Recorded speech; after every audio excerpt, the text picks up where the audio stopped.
Maray ka kuya. Ang kapal din ng kuko mo eh. Pero okay lang.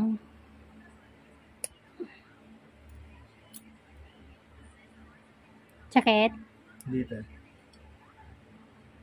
Huwag mo na akong tadyakan na pag nasaktan ka. Sige ka. Sakit kuya? Hindi dito eh.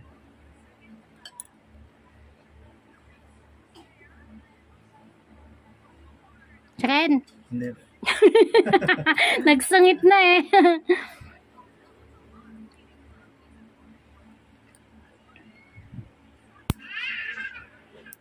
Mabuboring yung bata. Mga bata. Simula na yan.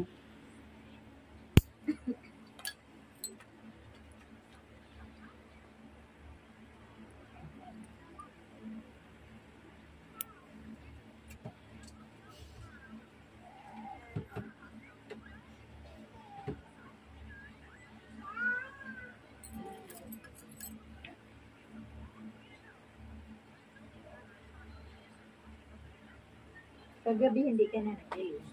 Hindi na po talaga nay. Pero meron po akong nalinisan na inabot po ako ng 5:30. Andito na po sila eh. Wala na po akong choice. Pero pag emergency, di ba? Oo. Wala, madali lang kung kausap pagka emergency. Manood ko yung maring. Kumaring. Gabi na yan eh. Tagal na ata yun. Oo.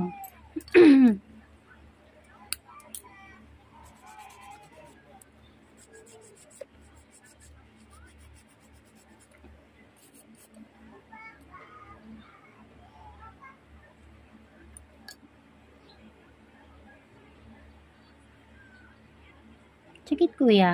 Hindi.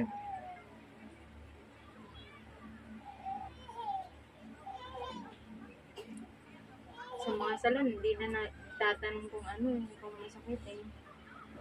Dire-diretso lang sila.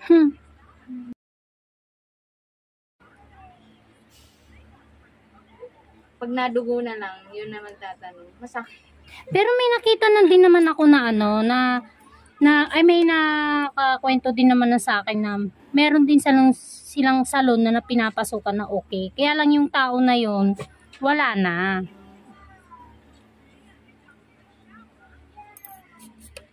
Wala na kasi ng ibang bansa.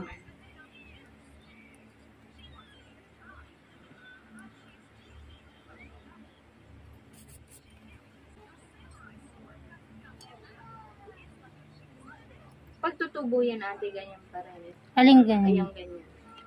O, Yung kuko niya. Pagka matagal naman, kunwari ito nang ano, natanggalan ko na. Matagal pa yung bago bumalik. Pero mas mainam doon, gupitan mo na lang. oo, parang Pero sure ball mo na yung gilid ng kuko mo matanggal mo ha, pag nagupit ka. Huwag yung naiiwanan mo kada gagupit mo kasi yun yung magiging cause na magkaroon ka ng sakit na oo, dinaday. yun yung nabaw, lalo pa dyan sa libo.